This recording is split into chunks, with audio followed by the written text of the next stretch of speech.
Hello friends, welcome to my channel ancient herbal remedy. Friends, आज हम बाँस के बारे में बात करेंगे और इसको स्थानीय भाषा में या हम कहें कि जो हमारी हिंदी भाषा है उसमें शाहबलूत, बलूत या बांज के नाम से जाना जाता है। और उत्तराखंड की भाषा में इसे बंजोक भी बोला जाता है या बांज भी कहते हैं। और हिमाचल में बनोक, नेपाल में बांझी और रेंज और खसरत, टिकेभांज और तमांग भाषा में सुलसिंग के नाम से जाना जाता है। और इसका जो साइंटिफिक नेम है ये है क्वेरकस ल्यूकोटाइकोफोरा। ये बाँझ की एक स्पीसीज है और इसकी बहुत सी स्पीसीज पाई जाती हैं। और वैसे नैनीताल डिस्ट्रिक्ट में इसकी ये 4 प्रजातियाँ पाई जाती हैं।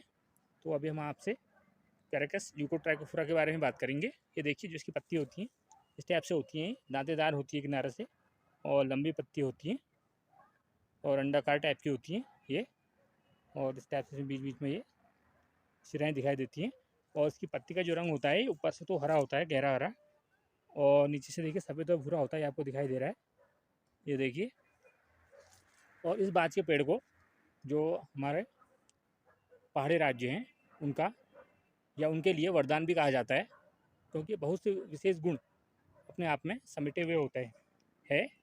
और इस पेड़ की विशेषताओं की अगर हम आपसे बात करें तो ये पेड़ एक सदाबहार पेड़ होता है जिसमें जो स्टेम कास्टी और खुरदरा, और देखिए आप देख पा रहे हैं इसका स्टेम जो है, ये देखिए, ये आपको दिख रहा है, स्टेम से खुरदरा टाइप का होता है। ये देखिए, ये तो पहले तो थोड़ा चिकना टाइप का होता है। ये देखिए, जो नई जो स्टेम आपको दिखा रहे हैं ये आप देख पा रहे हैं।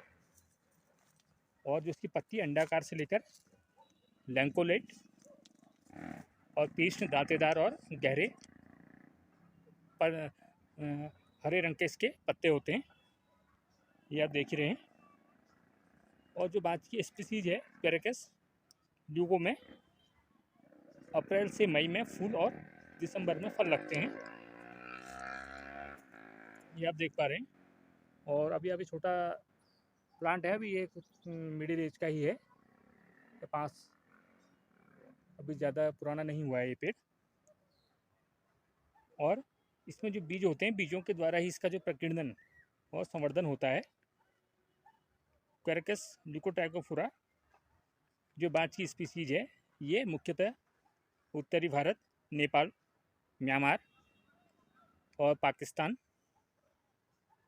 श्रीलंका में पाई जाती है।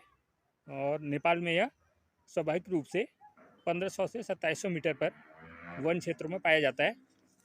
और यह वन क्षेत्रों में रोडोडेंड्रन आर्बोरियम, जिसे हम ब्रांस कहते हैं, और उसके साथ और मिरिका एस्कुलेटा के साथ उगता हुआ मिलता है। तो आप ये देख रहे हैं, ये देखिए बहुत ही सुंदर दिखाई दे रहा है। ये देखिए, इसकी पत्तियाँ छोटी छोटी कोपलें बनी हुई है इसमें। ये जब गर्मी का सीज़न शुरू होता है तब ये कोपलें फूट के इसमें से नई कलियाँ निकलती हैं। और इसमें बहुत से विशेष गुण भी पाए जाते हैं, जैसे कि हमने आपको बताया कि इसमें जो होता है एक विशेष फंजाई जो कवक होता है, लैक्टेरियस एबोटेनस, इस पेड़ की जड़ों के साथ एक्टोमाइकोरिजा बनाता है। और बाँझ ओक हिमालय के सबसे उपयोगी पेड़ों में से एक है। ईंधन की लकड़ी इससे प्राप्त की जाती है और इसकी जो लकड़ी के जो कोयले होते हैं वो टिकाऊ माने जाते हैं। और ये लकड़ी बहुत ही कास्ती है और बहुत ही सॉलिड टेंडर लकड़ी होती है इसका जो टिम्बर इससे प्राप्त होता है। और इसके अलावा पशुओं के लिए ये बहुत ही अच्छा चारे का निर्माण भी करता है। और इसके जो फंजाई जो पाया जाता है इसकी जड़ों में, ये विशेष रूप से भूमि की उर्वरता शक्ति जो होती है उसको भी बढ़ाता है। और उसके साथ साथ इसके अगर हम अन्य उपयोग आपको बताएं तो इसकी जो लकड़ी होती है उसमें उच्च कैलोरी मान और अच्छे जलने के गुण होते हैं। उससे ये होता है कि इसका जो कोयला होता है, जैसे ईंधन जो प्राप्त होता है बहुत देर तक टिकाऊ कोयला बनता है। और एक ये जाड़ों में विशेष रूप से अच्छा माना जाता है। जो हमारे बर्फीले इलाके हैं या जो पहाड़ी क्षेत्र हैं, तो वहाँ जलोनी लकड़ी के रूप में इसका मुख्यतः प्रयोग किया जाता है। और एक विशेष अपना एक दर्जा प्राप्त है बाँस की लकड़ी या बाँस की लकड़ी के कोयले को, ये पुरातन काल से ही। और जो इसकी पत्तियाँ होती हैं ये भी विशेष गुण रखती हैं, क्योंकि जो इसकी पत्तियों के जो अवशेष होते हैं जब ये सूख के गिर जाती हैं तो वो नाइट्रोजन से भरपूर होती हैं। जो अवशेष होंगे इनमें नाइट्रोजन प्रचुर मात्रा में पाया जाता है और उससे एक उत्कृष्ट खाद बनती है। तो इतने उपयोगी खाद का निर्माण इसकी पत्तियों से होता है। और इसकी जो लकड़ी होती है वो कृषि उपकरणों में भी इस्तेमाल की जाती है। और एक विशेष बात हम आपको बताएं इस पेड़ के बारे में, तो यह पेड़ 200 से लेकर 1000 वर्ष से भी अधिक जीवित रह सकता है। ये इतनी विशेषता लिए हुए ये पेड़ है। और कहते हैं कि जो ये ओक ट्री है इसको पृथ्वी पर 6 करोड़ साल पहले से मौजूद पाया गया है। इसकी मौजूदगी इतनी पुरानी है और इसके पीछे कारण भी है। और विशेष अगर हम इसके पीछे आपको इसका कारण बताएं तो ये कारण है कि जो इसके जो बीज होते हैं वो एक कठोर आवरण से ढके होते हैं। और इसकी जो पत्तियां होती हैं उनमें विशेष प्रकार के एसिड पाए जाते हैं जो कि कीड़ों को अपने आसपास आने से रोकते हैं। तो सपोज जब इसकी पत्तियों में से भी एसिड मिलता है तो इसके जो बीज गिरते हैं जो नीचे, तो वो भी आसपास उसमें एक एसिड का एक आवरण बन जाता है जिसकी वजह से इसके बीज भी सेफ हो जाते हैं।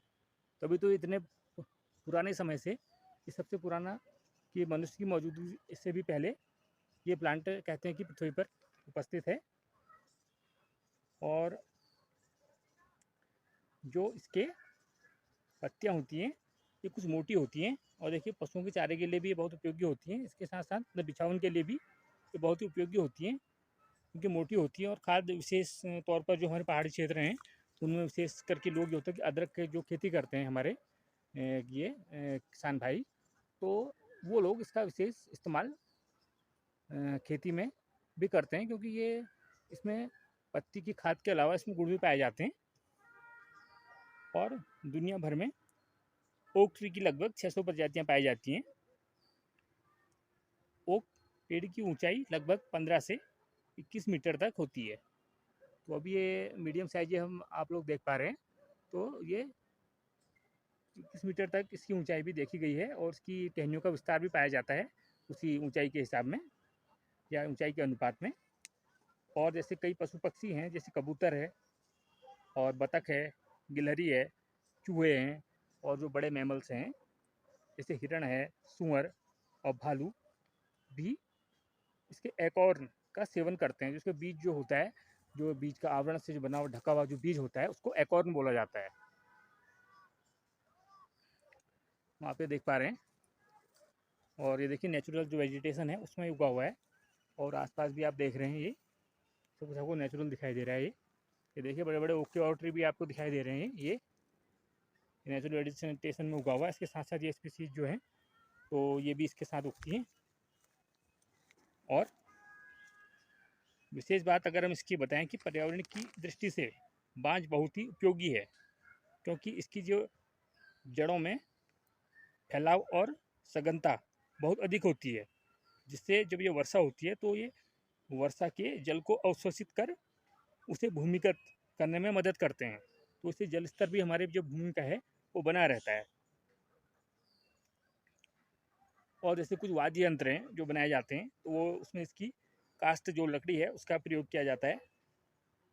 और इसकी लकड़ी से बने बैरल अक्सर शराब के भंडारण और निर्माण में प्रयोग किए जाते हैं।